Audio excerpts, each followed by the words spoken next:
Hello everyone, welcome back to my channel. In today's video, I'll show you how to delete a voice message on WhatsApp. First, open the WhatsApp app on your mobile device. Once you're in, go to the chat where the voice message you want to delete is located. This can be in either an individual or a group chat. Now, scroll through the conversation to find the voice message you want to delete. Once you locate it, long press on the message until a menu appears at the top of the screen. From there, tap on the delete icon. A new pop-up will appear with a few options: delete for everyone and delete for me. If you want to remove the message from both sides, select delete for everyone. If you only want to remove it from your chat, select delete for me.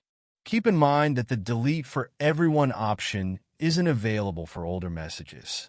Once you make your selection, the voice message will be permanently deleted either from both sides or just from your conversation.